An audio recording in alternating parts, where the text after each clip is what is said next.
Hello guys, welcome back to my channel. I hope आप सभी अच्छे होंगे। आज मैं आपके लिए लेके आ रही हूँ एमएससी ज्योग्राफी फर्स्ट सेम के इंपॉर्टेंट क्वेश्चंस, जिसमें अब मैं आपको आज सुदूर संवेदन के परिभाषा और इसके बारे में बहुत कुछ बताने वाली हूँ। तो जुड़े रहिए मेरे साथ। स्टार्ट करते हैं इसकी परिभाषा। सुदूर संवेदन किसी वस्तु या क्षेत्र के सीधे संपर्क में आए बिना पृथ्वी की सतह पर वस्तुओं या क्षेत्रों के बारे में जानकारी प्राप्त करने को संदर्भित करता है। कोलवेल के अनुसार विस्तृत अर्थों में सुदूर संवेदन शब्द का अर्थ है किसी निश्चित दूरी का सर्वेक्षण करना। रिमोट सेंसिंग के घटक सुदूर संवेदन के घटक। रिमोट सेंसिंग प्रक्रिया में कई चरण होते हैं और उनमें से प्रत्येक सफल संचालन के लिए महत्वपूर्ण है।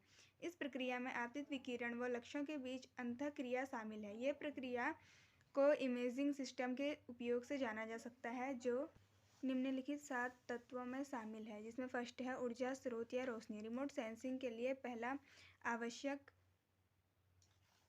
एक ऊर्जा स्रोत होता है जो लक्ष्य को विद्युत चुम्बकीय ऊर्जा प्रदान करता है। नंबर 2 है विकिरण और वायुमंडल। जैसे ही ऊर्जा अपने स्रोत से लक्ष्य तक जाती है तो उस वातावरण से संपर्क करेगी जिससे वह गुजरती है।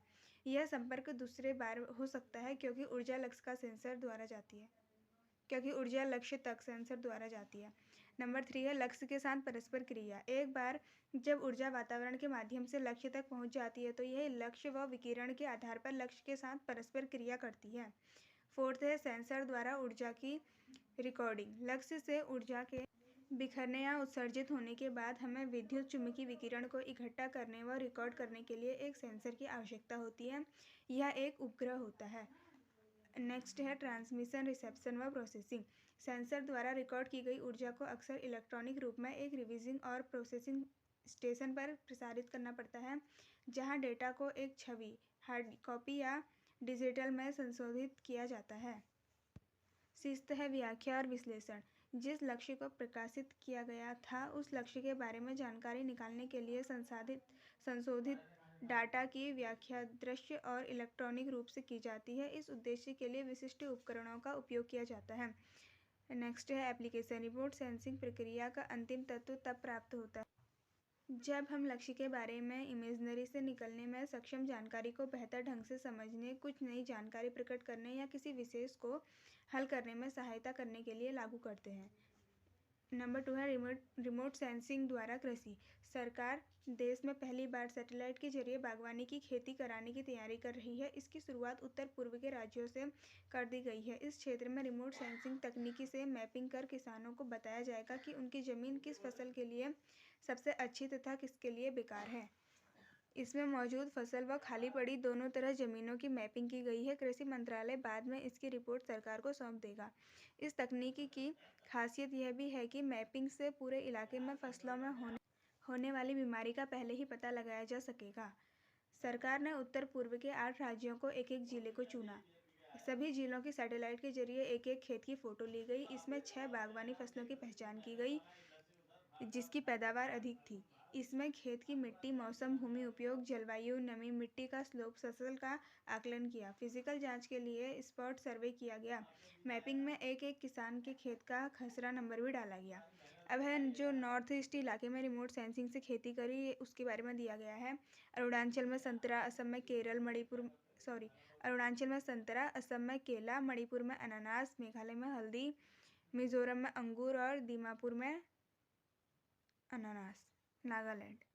अब है रिमोट सेंसिंग के सिद्धांत। रिमोट सेंसिंग वस्तु या क्षेत्र के सीधे संपर्क में आए बिना पृथ्वी की सतह पर वस्तुओं या क्षेत्र के बारे में जानकारी प्राप्त करने को संदर्भित करता है।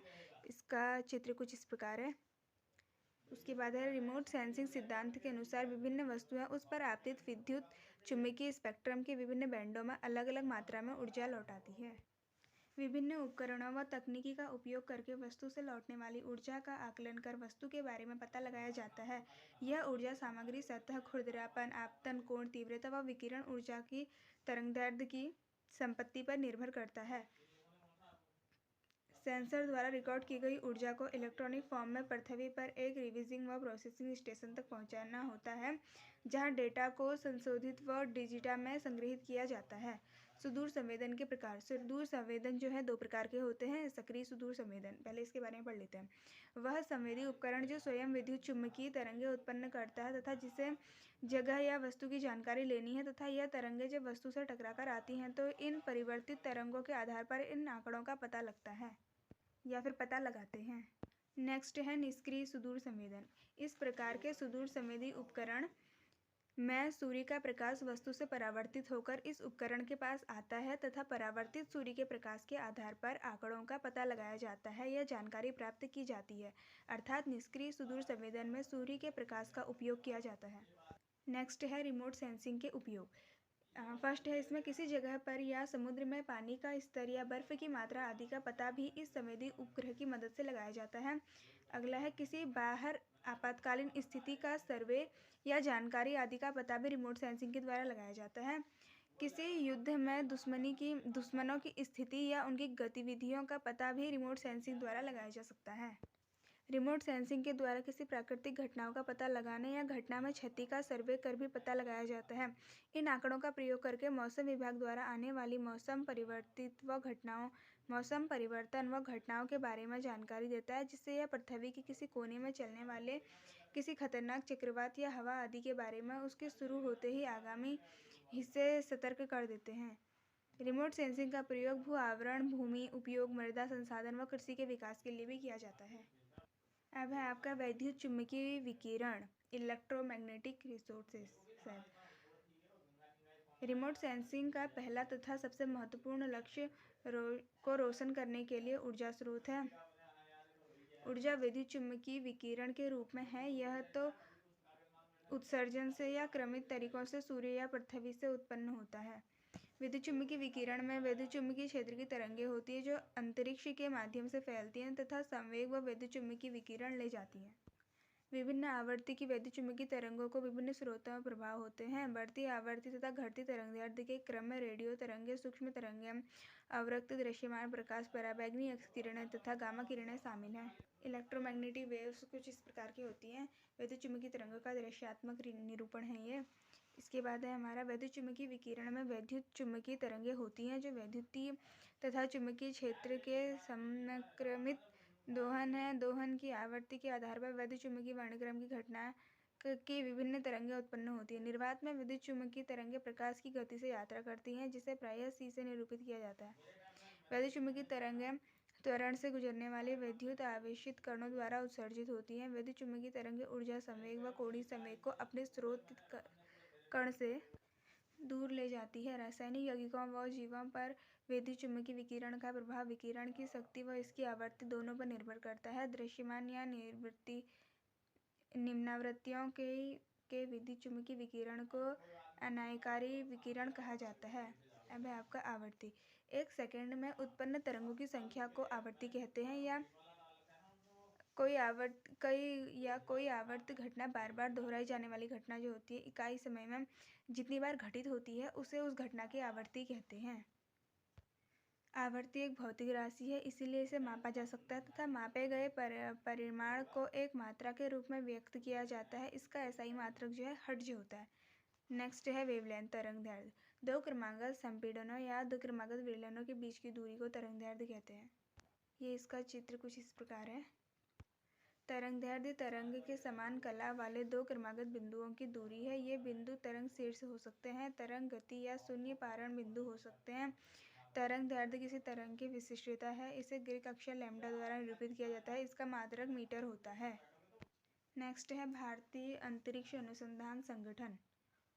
इसरो भारत का राष्ट्रीय अंतरिक्ष संस्थान है। इसका मुख्यालय कर्नाटक राज्य के बेंगलोर में है। संस्थान का मुख्य कार्य भारत के लिए अंतरिक्ष संबंधी तकनीकी उपलब्ध करवाना व उपग्रहों, ब्रह्मोस, थानों, साउंडिंग रॉकेटों व भूप्रणालियों का विकास करना शामिल है। 1962 में एक समिति जिसका नाम अंतरिक्ष अनुसंधान के लिए भारतीय राष्ट्रीय समिति के रूप में स्थापना की गई, परंतु 15 अगस्त 1969 के संगठन के रूप में इसका पुनर्गठन किया गया। वर्तमान नाम इसरो कहकर इसको बुलाया जाने लगा। भारत का पहला उपग्रह आर्यभट्ट जो है 11 अप्रैल 1975 को सोवियत संघ के रॉकेट की सहायता से अंतरिक्ष में छोड़ा गया था। 7 जून 1979 को भारत का दूसरा उपग्रह भास्कर जो 442 kg का था को पृथ्वी की कक्षा में स्थापित किया गया। 1980 में रोहिणी उपग्रह पहले भारत निर्मित प्रक्षेपण यान SLV-3 द्वारा कक्षा में स्थापित किया गया। इसरो ने बाद में दो अन्य रॉकेट विकसित किए, ध्रुवीय उपग्रह प्रेक्षण यान तथा भू-स्थिर उपग्रह प्रेक्षण यान। जनवरी 2014 में इसरो सफलतापूर्वक GSAT-14 का एक GSLV-5 प्रक्षेपण में एक संवेदी क्रायोजेनिक इंजन का प्रयोग किया गया। साल 2023 में इसरो को कई उपलब्धियां देकर अच्छी और यादगार विदाई देने जा रहा है। 2023 में हमारा एक भी मिशन फेल नहीं हुआ, बल्कि हमने दुनिया को अपनी ताकत दिखाई। भारतीय अंतरिक्ष अनुसंधान संगठन इसरो 1 जनवरी 2024 के एक्स-रे पोलीमीटर सैटेलाइट के प्रक्षेपण के साथ वर्ष 2024 की शानदार शुरुआत करने के लिए तैयार है। यह भारत का पहला एक्स-सैट है जिसका उद्देश्य तीव्र एक्स-रे स्रोतों के ध्रुवीकरण की जांच करना व ब्लैक होल की रहस्यमय दुनिया का अध्ययन करना है। Thank you so much for watching this video. अगर आपको वीडियो पसंद आई तो लाइक कर देना, चैनल पर नहीं है तो सब्सक्राइब कर देना। मिलते हैं गाइस नेक्स्ट कुछ इसी तरह की अगली वीडियो में। तब तक के लिए बाय।